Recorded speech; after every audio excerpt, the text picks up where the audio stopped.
Muy buenos días a todos ustedes. Quiero darles el saludo más cordial y me encanta poder contar con ustedes en este día, en un tema perfectamente definitivo para la innovación educativa. Vamos entonces a trabajar, ustedes lo tienen en sus manos, lo mandamos con tiempo, lo mismo que los dos marcos que nos van a ayudar en el desarrollo de nuestro compromiso. El de ayer, la formación integral, que acaban de escuchar la síntesis, y el segundo es el que se verá más adelante sobre la evaluación. Este que damos hoy es un complemento de lo que en mayo estuvimos viendo. Y me parece que es el tema central. Es un punto clave que nos convoca a nosotros, la innovación a fondo en nuestros colegios, de acuerdo a los desafíos que el mundo de hoy nos presenta.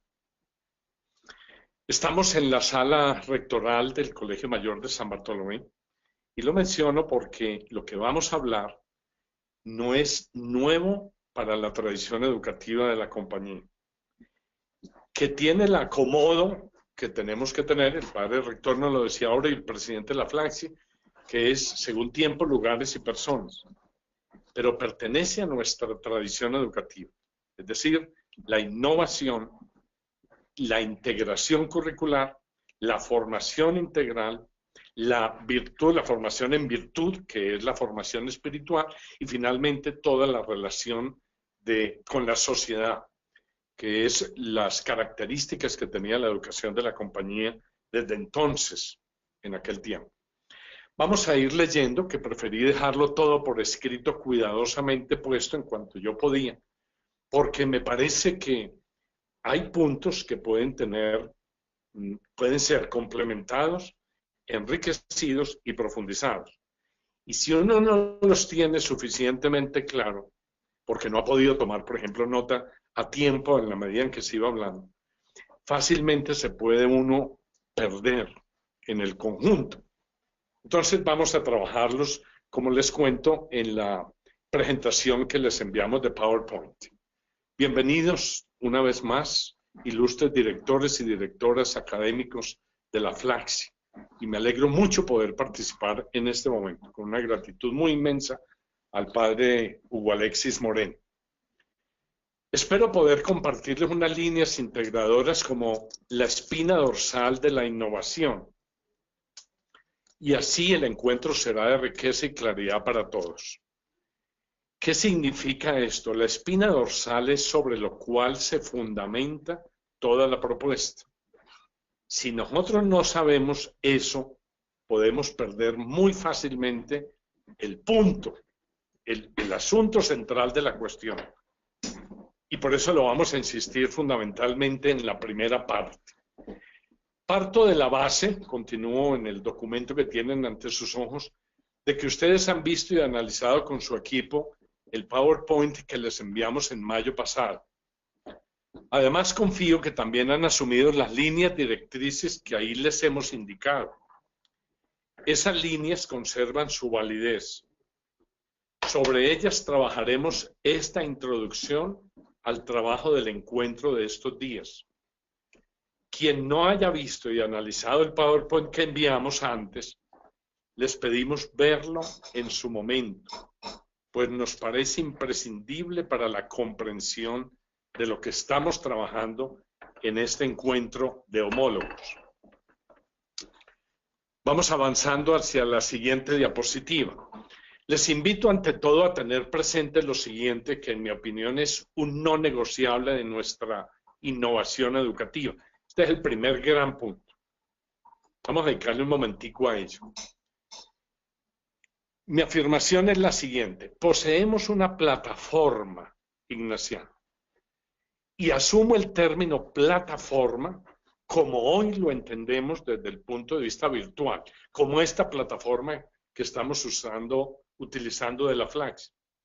La plataforma pone unos límites, se maneja de esta manera, tiene estas funciones y tiene estas habilidades o capacidades para desarrollarla. Pero tiene esos límites. O sea, uno puede decir en qué orilla estamos y la orilla la marca la plataforma. La orilla es el punto donde yo me ubico para tener un diálogo con el mundo en una palabra, bien sea teórico, bien sea práctico, bien sea interacción mutua, personal, de relación de red, etc. Pues miren, la afirmación es que la plataforma ignaciana que nos permite sustentar el proceso de innovación e integración de los aportes significativos que hoy ya disponemos a la mano, la tenemos en este momento. Y por eso les quiero sintetizar de una manera muy sencilla, en 2 párrafos, lo que tenemos al frente. Las claves de esa plataforma son la espiritualidad ignaciana, la pedagogía que de ella brota y que combina tanto los orígenes como la tradición educativa de la educación ignaciana, ya centenaria, 470 años más o menos. Contamos, por tanto, con la visión ignaciana que brota de allí, amplia y vigorosa. La visión ignaciana es toda una epistemología, una manera de ver el mundo, la vida, la realidad, como lo vamos a decir enseguida. Contamos con la formación integral que explanamos ahora con el trabajo que desde ayer realizaron a la luz de la presentación del padre Luis Fernando Klein. El renovado humanismo para el siglo XXI, que fue la clave de la educación jesuítica del Renacimiento, hoy tiene que ser para el siglo XXI. El perfil fundamental de nuestros alumnos basado hoy en día en las 4 Cs y el proceso integrador personalizado del paradigma pedagógico ignaciano. Esa es nuestra plataforma. Ahí nos ubicamos. Desde ahí trabajamos toda nuestra propuesta y particularmente el punto segundo que vamos a ver. Pocas instituciones, concluyo esta parte, educativas podrán contar con la fuerza de poseer una plataforma educativa como esta. Quisiera advertirles que el proceso pedagógico ignaciano puede desarrollar al unísono con las nuevas metodologías. Más aún, como hemos indicado, poseemos la plataforma que sustenta las innovaciones pedagógicas y metodológicas. Esto hay que comprenderlo para que realmente integre la innovación educativa que proponemos. Hay pues como 2 puntos ahí que subyacen, pero que son no negociables y por tanto imprescindibles. Me refiero entonces, en el segundo punto, al trabajo por proyectos o por problemas, según la edad de los alumnos, con los más pequeños, por ejemplo, y el trabajo cooperativo. Estas metodologías y similares son en realidad métodos activos y personalizados sumamente motivantes para aplicar y vivir nuestra visión ignaciana hoy. Fíjense que son métodos activos y personalizados. Están centrados en el alumno. Están responsabilizados en él, apoyados en el esfuerzo que el alumno, alumna hagan, ¿verdad? Y finalmente sintetizo la visión ignaciana como una epistemología. Recordémosla.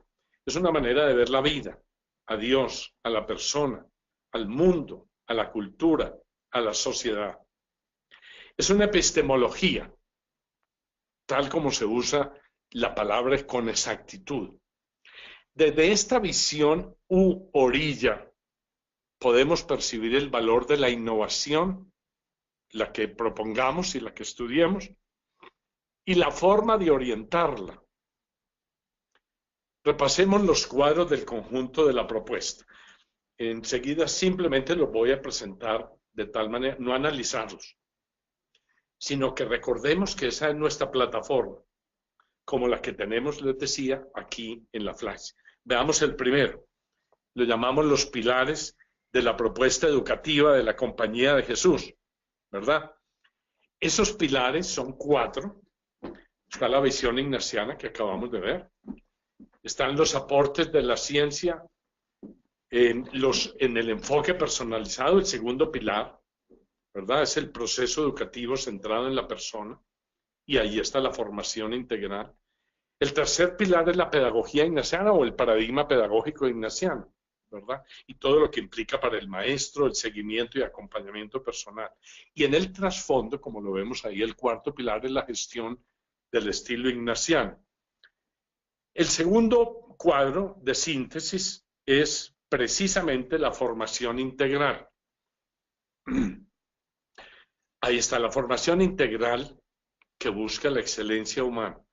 Son 8 grandes capítulos que recogen lo que entendían los jesuitas del siglo XVI y XVII en la formación integral. En aquel tiempo se llamaba virtud, segundo, letras, y tercero, el aporte político o vinculación con la sociedad, el relacionamiento cívico de la sociedad civil, ¿verdad? La virtud, pues toda la ética y las cualidades que hoy llamamos nuestra inteligencia espiritual. Lo segundo era la calidad de las 4 Cs en lo académico y todo el desarrollo cognitivo, emocional de la persona. Y lo último, finalmente, lo que llamamos hoy lo sociopolítico, o sea, un efecto que tiene una incidencia real en la vida pública. Y por supuesto en nuestras relaciones interpersonales, que hoy las llamaríamos, y el padre Hugo Alexis lo mencionaba, tenemos experiencias muy lindas, pongámoslas en común a través de la red. El tercer cuadro, y finalmente, es el del paradigma pedagógico ignaciano, que tienen esos 5 pasos. La afirmación fundamental que les hago es, este paradigma pedagógico y la visión ignaciana constituyen en la formación integral el proceso fundamental, no negociable, de nuestra innovación educativa. Uno lo tiene que entender, y cuando lo entiende y lo comprende y lo ha visto practicar, entonces dice, eso es verdad.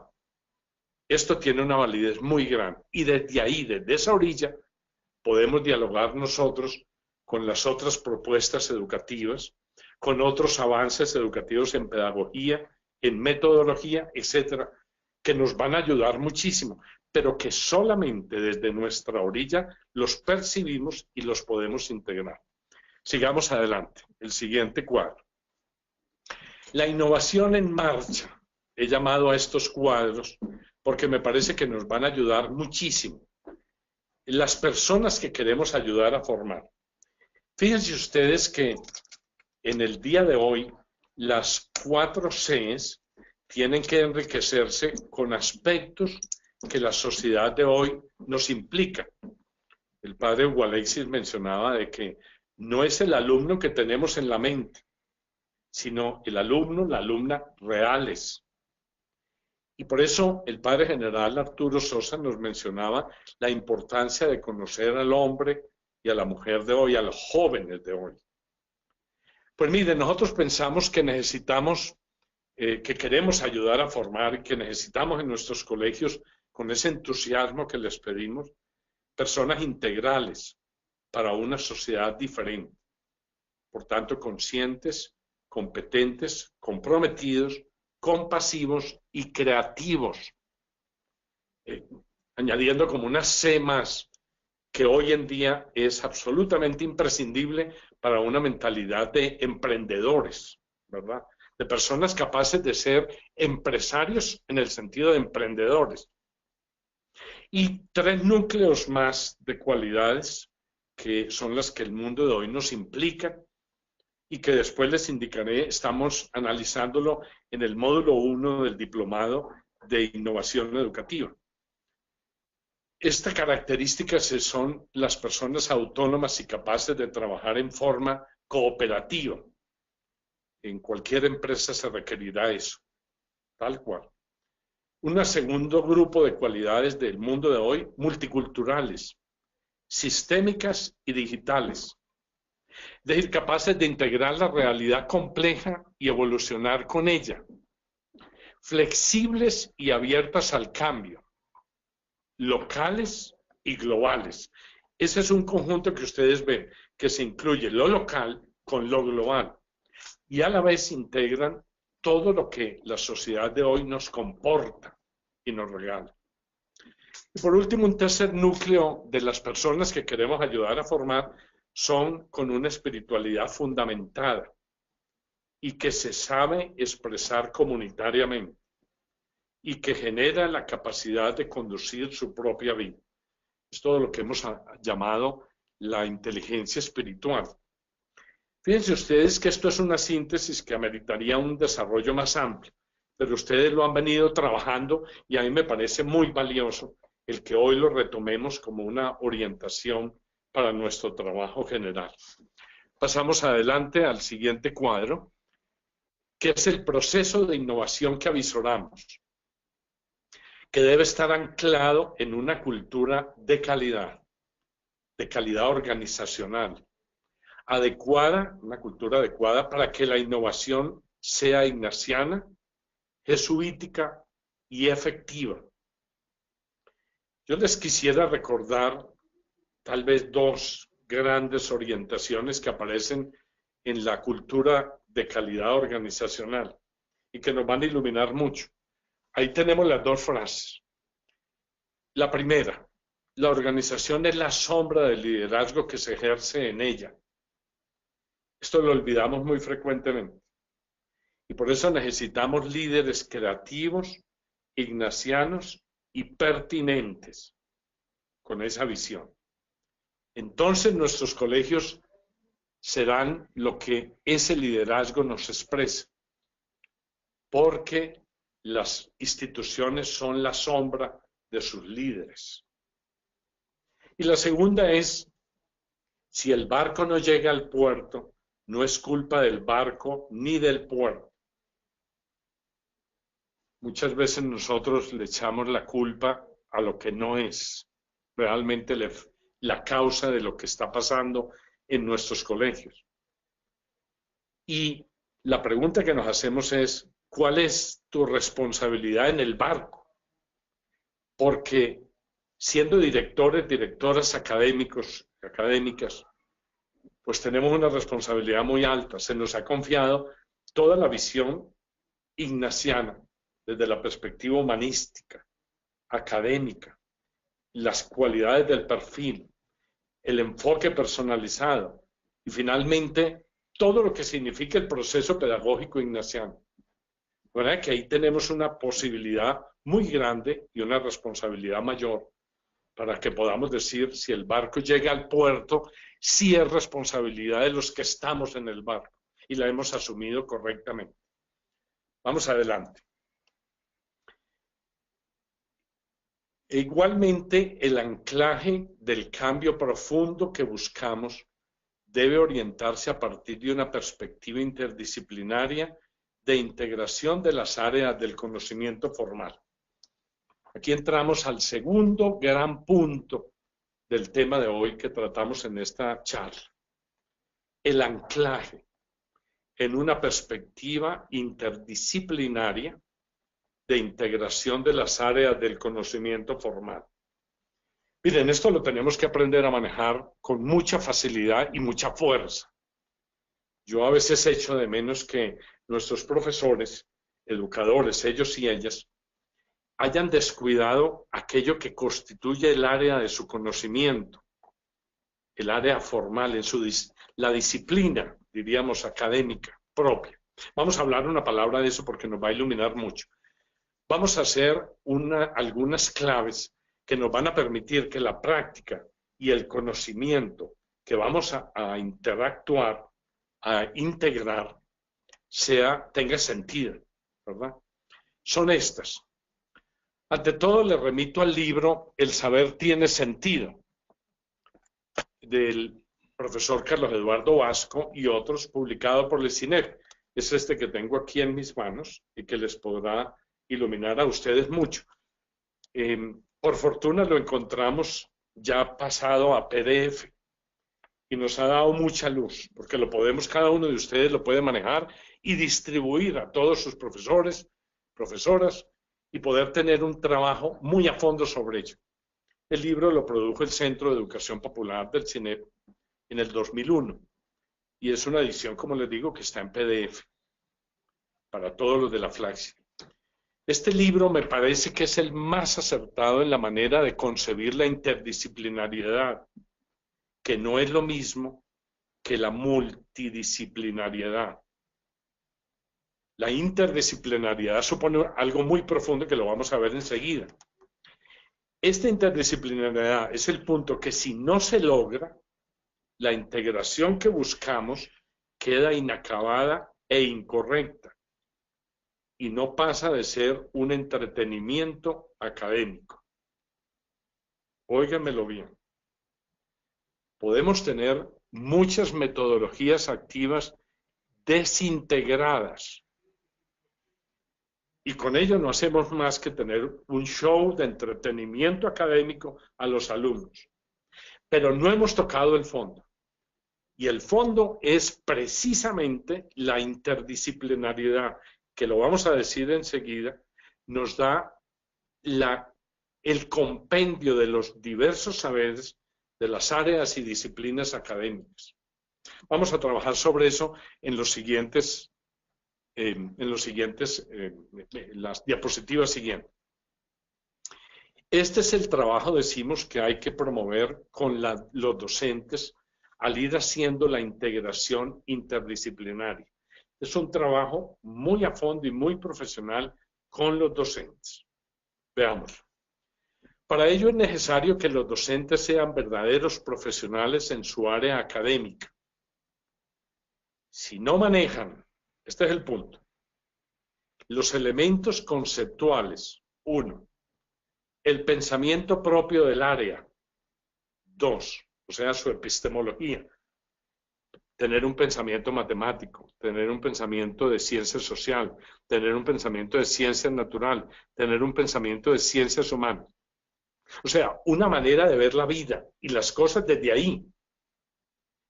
Ese es el aporte que cada área o disciplina académica tiene para dar y no se puede perder. Cuando hablamos de integración de área, no es desaparición de área. Por favor, ojo con este punto. Por eso lo hemos puesto como la clave de la innovación educativa, so pena de que la convirtamos, la innovación educativa, en un entretenimiento académico. Entonces, miren, los elementos conceptuales, el pensamiento propio de cada área y su metodología. Una metodología, por ejemplo, del área académica, matemática, del área de sociales, del área de ciencias naturales. Y sin ello no hay innovación educativa, sino un simple uso de métodos y didácticas entretenidas, pero que finalmente no generan el nuevo pensamiento que queremos formar en los alumnos. Un pensamiento abierto, un pensamiento complejo, un pensamiento enriquecido con una visión de conjunto. Esa es la integración curricular que estamos pidiendo. Estamos tocando con la plataforma ignaciana los dos puntos claves sin los cuales, por ejemplo, a la primera la llamamos plataforma y a este segundo punto el anclaje, sin los cuales no hay una verdadera innovación educativa. Vamos adelante. E insisto en la clave de todo este proceso en palabras del doctor Vasco, en el libro que acabamos de mencionar, El saber tiene sentido. Dice, es fundamental para desarrollar en los estudiantes diversas modalidades y competencias de pensamiento. Ese es el núcleo, la espina dorsal de lo que estamos diciendo. Esto les permitirá conocer lo real en sus múltiples dimensiones, desde diferentes perspectivas y a través de diferentes aproximaciones, métodos, modelos y teorías. Se llega a estos elementos, como acabamos de decirlo, con manteniendo la identidad de las áreas académicas. Mantener la identidad no es separarlas, cada área académica de las demás, sino una invitación a integrarlas en aquello que son integrables, pero manteniendo la identidad del área académica. Este es un punto complejo, lo entiendo, Es un punto que va a meritar una discusión más amplia de ustedes en los trabajos de grupo y que a mí me parece que si no se comprende, no tendremos nunca una claridad sobre lo que queremos hacer con la innovación educativa. Miren lo que ahí queda, como les cuento, supremamente claramente expresado. Está en el libro citado en la página 56, la cita que acabamos de leer, pero profundicemos un poco más. Las áreas del conocimiento formal sobre las cuales se irá haciendo la integración curricular se han definido generalmente en nuestros currículos a través de las siguientes disciplinas que las mencioné. Las matemáticas, las ciencias naturales, tercero, las ciencias sociales y cuarto, las ciencias humanas. A lo largo de la historia, cada una de las disciplinas ha generado sus propias formas de racionamiento consignadas en 4 subsistemas. Están en la página 56 a 59. O sea, tenemos un trabajo por hacer que es estudiar con mucho cuidado eso, porque si no clarificamos los conceptos, nos quedamos al margen de la orilla en la cual nos ubicamos. Entonces, esto es lo que le da a cada una de las áreas académicas y disciplinas la epistemología y su identidad como área del conocimiento formal que hay que conservar en la integración que queremos. Sin lo anterior, la integración no será viable. Y esto es serio afirmar. Yo digo que es algo muy delicado afirmar eso. Y la razón ya se las he dado. Simplemente porque sin ello la innovación educativa que proponemos, queremos enfatizarlo, se convertiría en un entretenimiento. Puesto todavía un poco más ácido. Los muchachos, ellos y ellas, ¿pasarían felices el día? Posiblemente sí. ¿Pero quedarían formados? Seguramente no. Y esto es muy duro decirlo, se lo digo francamente. ¿Qué significa eso? Que los alumnos van a recibir, como muchas veces han recibido hasta ahora, un conocimiento dividido, no integrado. Y por tanto no corresponde a su formación integral, elemento que ayer se analizó mucho más ampliamente. En el libro citado, continúo leyéndoles, se presentan 2 grandes temas que concretan en qué consiste la integración curricular y cómo hacerla. Yo les daré las pistas principales tomadas de allí, evidentemente. Y nuestra tarea próxima e inmediata, que es un estudio juicioso de todo este conjunto. Eso va a demandar tiempo. Yo les voy a poner 6 meses. Ya se los diré más adelante. Esta tarea hay que hacerla y vale la pena además. Es el antisísmico de nuestra propuesta de innovación educativa. Les digo qué significa el antisísmico. El antisísmico no es más que una estructura o la plataforma estructural que va a sostener, apoyar y darle vida a largo plazo a nuestra propuesta de innovación educativa.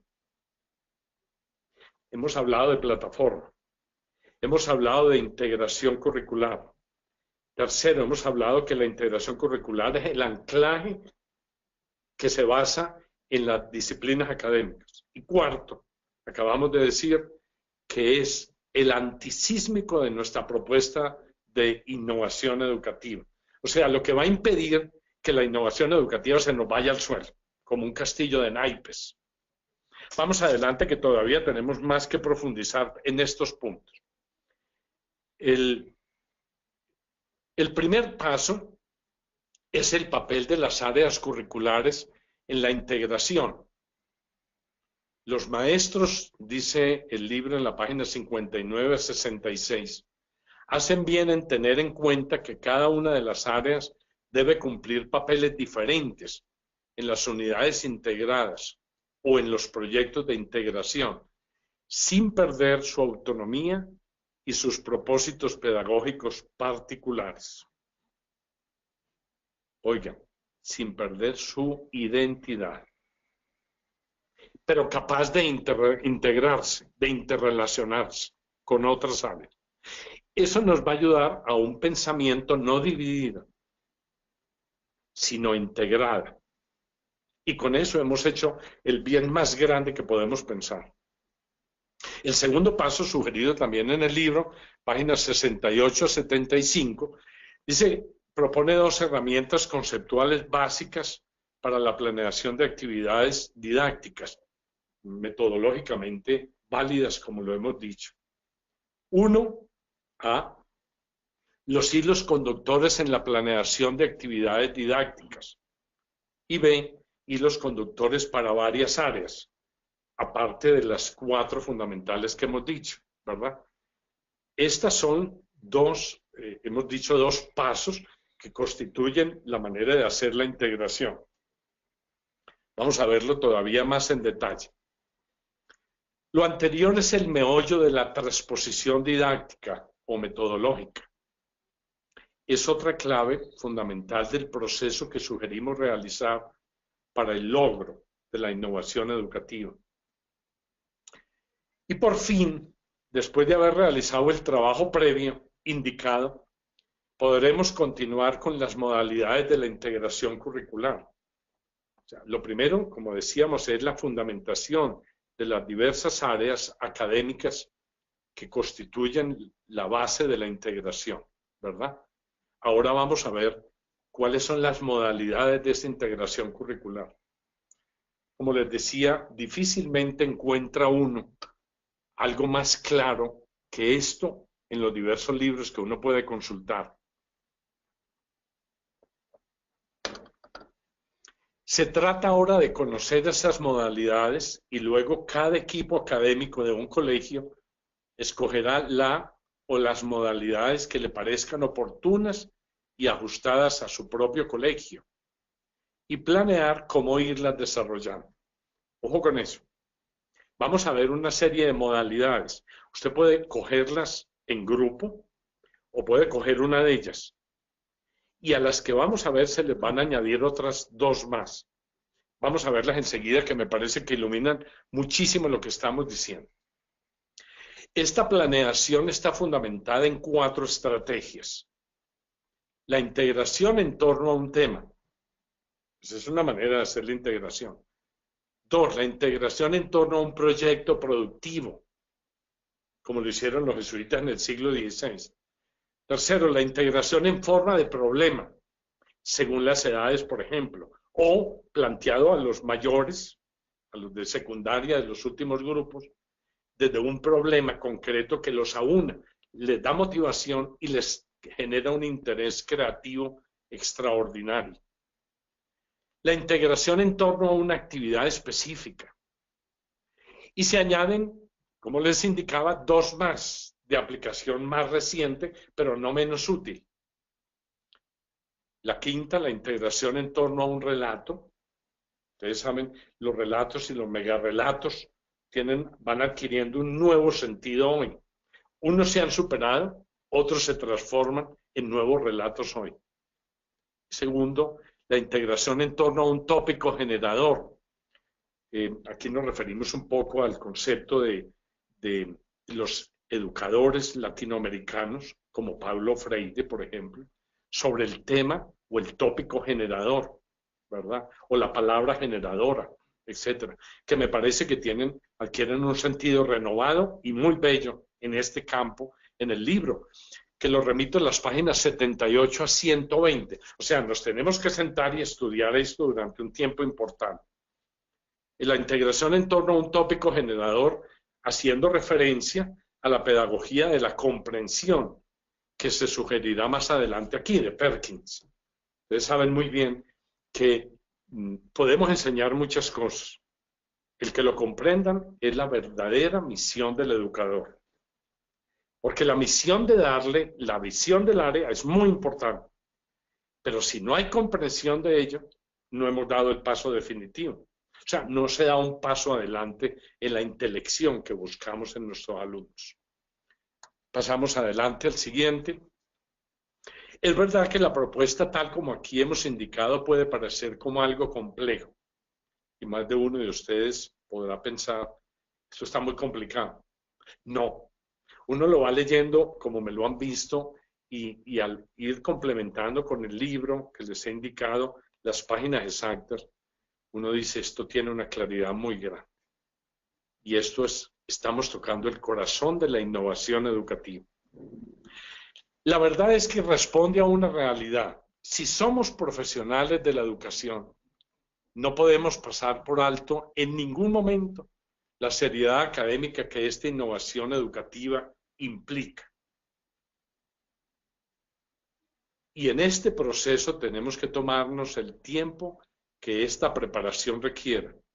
Y tendremos la certeza de que si lo logramos, hemos asegurado una innovación educativa de éxito académico y de formación humana integral.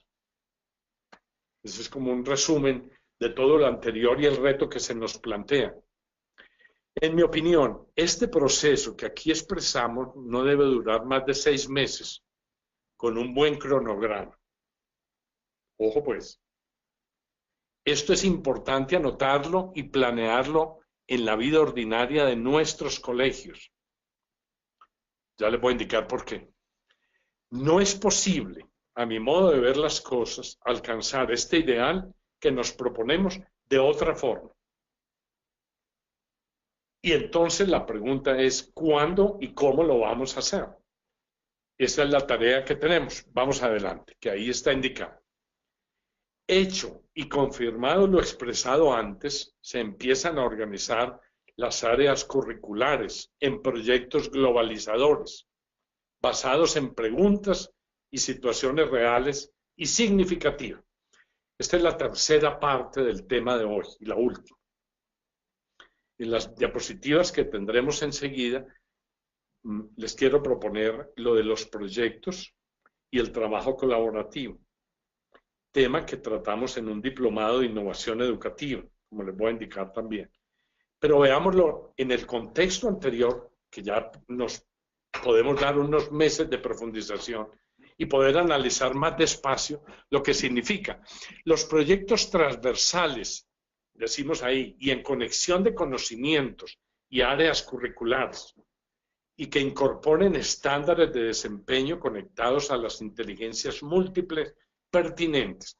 Eso es como una síntesis de lo que son los proyectos que tienen esa dimensión. Añadimos el aprendizaje por descubrimiento con fases de investigación, 1, de formulación de hipótesis, 2, de búsqueda y sistematización de la información, 3, de definición y construcción de un producto final, 4, y de su presentación, 5.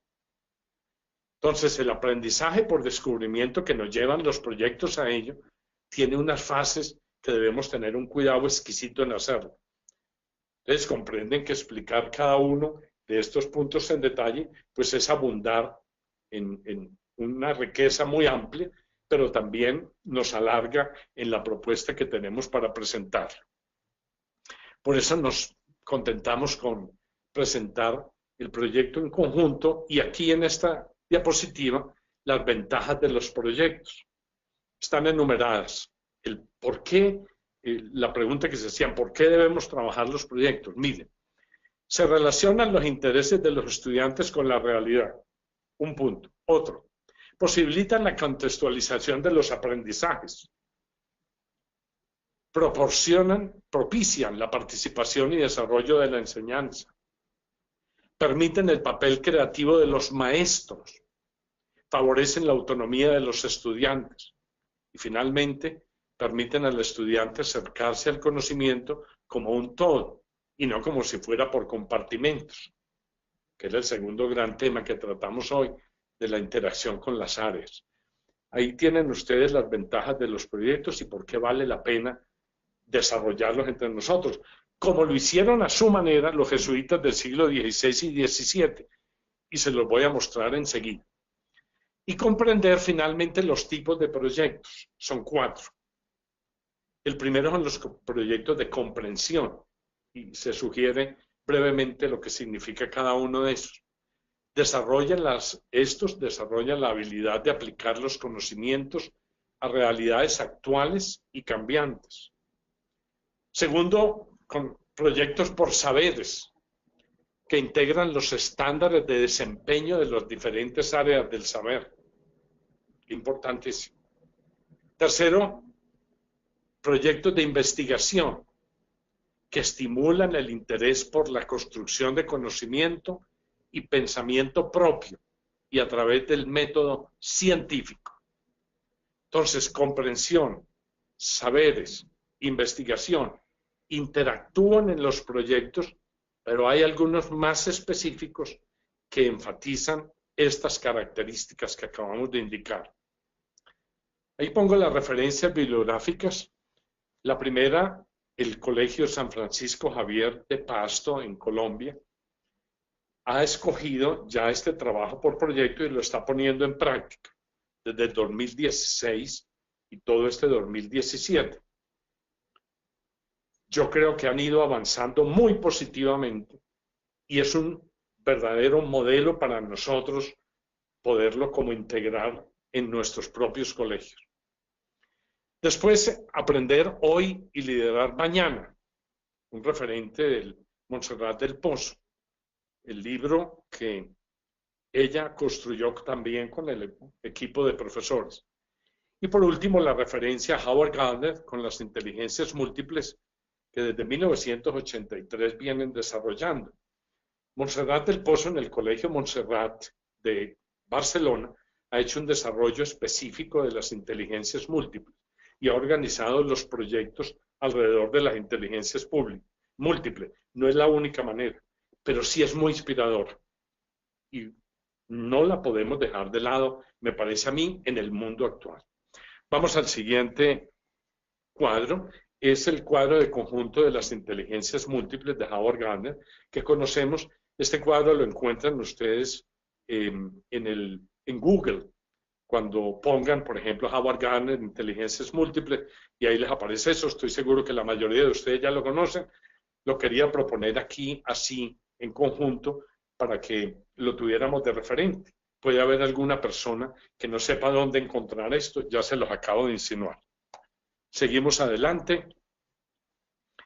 El segundo punto de este tercer gran bloque, que son los proyectos, es el aprendizaje cooperativo, que es la forma de cómo hacerlo. Y algunas motivaciones tomadas de las referentes anteriores, tanto del Colegio San Francisco Javier como lo de los jesuitas en Cataluña, los colegios nuestros, 10 colegios, y también los de Montserrat del Pozo, que tienen unos 30 colegios vinculados ya al proceso que la madre Montserrat del Pozo, hoy general de la comunidad de las hermanas de Nuestra Señora de Nazaret, ha dirigido por 10 años largos, ¿no? Es el aprendizaje cooperativo. Y le damos los datos que les he propuesto allí, que me parece que nos ayudan y que nos inspiran. El trabajo cooperativo pretende como metodología personalizada, el enfoque personalizado no es ayudar a diversos puntos, por ejemplo, hacer a los estudiantes personas comprometidas y capaces de mejorar la vida de los otros. Vean que estamos tocando puntos claves de nuestro perfil ideal. Desarrollar la inteligencia interpersonal dentro de las inteligencias múltiples y crear una comunidad de aprendizaje, que son los educadores y los alumnos. Tercero, centrarse en la cooperación y no en la competencia. Este es un aporte valiosísimo. No estamos compitiendo, estamos siendo lo que somos, superándonos con una cooperación interclase con nuestros propios compañeros de clase. Lograr que la responsabilidad recaiga en los estudiantes, aumentar los logros académicos, permitir la inclusión y la equidad en el aprendizaje, mejorar las habilidades y la proyección social como fruto de los proyectos, contribuir a reducir la violencia en la escuela, sí, eso es real y muy valioso, aportar a la evaluación individual y grupal y, finalmente, el maestro en este contexto podrá actuar como facilitador en el proceso de aprendizaje. Esas son las ventajas que nos presenta y sugerencias el este.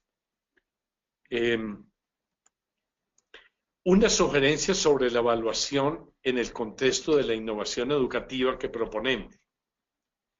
Permite al estudiante identificar sus retos y aciertos, haciendo consciente su proceso de aprendizaje. Proporciona al maestro información acerca de la eficacia y pertinencia de los métodos utilizados para enseñar. Segundo, la evaluación debe tener rúbricas claras de modo que el estudiante sepa cómo el maestro va a evidenciar su aprendizaje. Alguno preguntará qué son las rúbricas. Son guías precisas que valoran los aprendizajes y productos realizados. Esto me parece definitivo tenerlo muy claro. Por último, a su vez, las rúbricas desglosan los niveles de desempeño de los estudiantes con criterios específicos sobre los avances y retos. Permiten así una evaluación objetiva y transparente. Complementamos lo de la evaluación con una sugerencia que realiza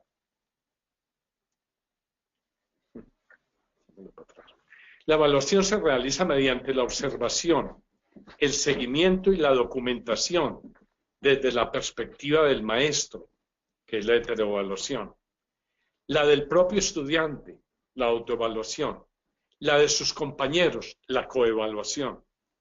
Se trata con la evaluación de optimizar el aprendizaje.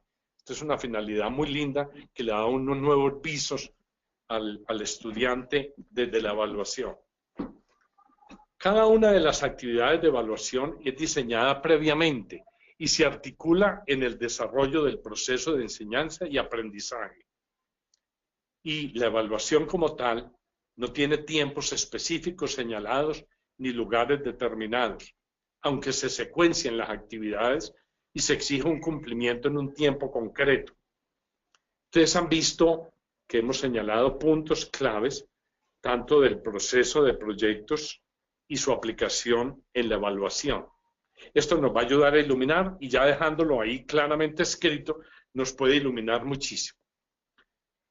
La innovación en marcha, última parte, algunos productos finales evaluables y que se han visto como resultado del trabajo por proyectos. Vale la pena anotarlos porque iluminan mucho. Miren, por ejemplo, un informe sobre la investigación, un cuento, una historia, un póster, un poema, un folleto, un guión para una película, una conferencia que se prepara, obra de teatro, una crítica sobre un libro, un programa informático, una escultura, alguna creación artística, una máquina, una maqueta, un instrumento científico. Óigame, una síntesis pertinente y lúcida sobre un documento prioritariamente conceptual. Ese es uno de los trabajos más importantes que podemos tener. Recordemos que lo que está en juego es ante todo la comprensión. Y esto es toda una pedagogía implicada en el proceso que hemos ido describiendo y punto central de la pedagogía jesuítica propuesta a su manera en la Ratio Studiorum, la razón de ser de los estudios de la Compañía de Jesús, publicado en 1599. Sugerimos tener en cuenta los trabajos de David Perkins sobre el tema, como lo mencionamos. Ahí está la pedagogía de la comprensión de David Perkins, como lo habíamos sugerido. La innovación en marcha, última parte. Quisiera anotar también que los jesuitas del siglo XVI hicieron profundas innovaciones educativas con base en la Ratio Studiorum. Y les podría mostrar algunas integraciones curriculares que realizaron en los colegios de la Nueva Granada, aquí concretamente, y su trabajo por proyectos. Parece increíble. Este es el libro que les estoy mencionando. Es un libro de más o menos 700 páginas y se llama La enseñanza de las humanidades en los colegios jesuíticos neogranadinos, de 1604 a 1767, publicado por la Universidad Javeriana. Y aquí encontramos nosotros 5 modelos de grandes proyectos que hicieron la transformación evangelizadora con los alumnos de entonces de la Universidad Javeriana, no solo aquí, en los llanos orientales de Colombia, sino también a lo largo de toda la Nueva Granada, lo que era el virreinato de la Nueva Granada. Esto nos estimula mucho y profundamente. Y yo quiero complementarles a ustedes diciéndole, vea, con ello comprenderemos que esta integración curricular e innovación que proponemos no es nueva. Es sencillamente parte de nuestra herencia educativa. Eso es algo muy importante, porque cuando hablamos entonces de nuestra plataforma, estamos mencionando algo que es nuestra historia. Todo lo anterior exige de nosotros, además del imprescindible liderazgo de los directivos, el que logremos la participación de los docentes y el conocimiento suficiente del proceso de innovación por parte de los padres de familia de los alumnos, sabiendo nosotros que nuestros alumnos son el centro de todo el proceso educativo que tenemos ya a nuestra disposición. No el que nosotros seamos el centro del proceso educativo. Aquí hay una comprensión renovada de la educación personalizada y ustedes lo pueden profundizar mucho más en su diálogo a través de la red. Y de parte de los equipos directivos, a mí me parece que se exige superar el temor al cambio y lanzarnos vigorosamente a lograrlo en los próximos 4 años según las fases del proceso que se vea oportuno deben irse realizando. Esto también, a mi modo de ver, ya está inventado en la experiencia exitosa que conocemos de innovaciones educativas y que tenemos que hacer aquí, evidentemente. Las fases del proceso deben determinarse para cada colegio en este encuentro, según tiempos, lugares y personas, como nos enseña San Ignacio, y se los mencionaba. Si no se organizan, finalmente no acontecerá nada en nuestros colegios. Esta es la realidad. La utilización de las tecnologías de información y comunicación serán constitutivos del proceso y darán una fuerza increíble a los alumnos para asumir los retos de la innovación educativa que proponemos. Eso es claro. Pero es necesario enfatizar que la remodelación de los espacios de aprendizaje es otro aspecto más de la innovación. Ayudará mucho a generar un ambiente educativo acogedor y estimulante en nuestros alumnos. Este conjunto presentado es la innovación en marcha. Esta está en nuestras manos a hacerla. Yo les quería sugerir con la siguiente diapositiva que hemos presentado una sugerencia a los homólogos académicos que es un diplomado para innovar la escuela católica. La respuesta al reto de la supervivencia. O sea, ¿queremos supervivir o no? Ahí tienen ustedes la orientación general y la cita, el link de la CIEC, la Conferencia Interamericana de Educación Católica. Empezamos el próximo 12 de septiembre, de hoy en 8 días. Qué bueno que un buen número de ustedes, ojalá la mayoría, se puedan inscribir.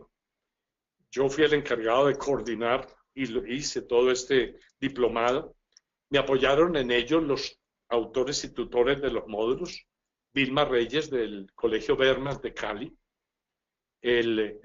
Gustavo Ramírez, que es del Colegio San Ignacio de Medellín, el primer módulo, y el tercer módulo, José Orlando Herrera, del Colegio San Luis Gonzaga de Manizales.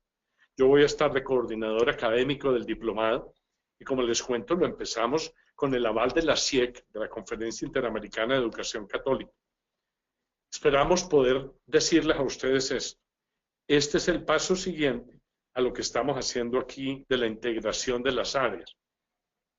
¿Cómo llevamos al aula de clase algo que si no lo hacemos no nos garantiza la supervivencia de nuestros colegios?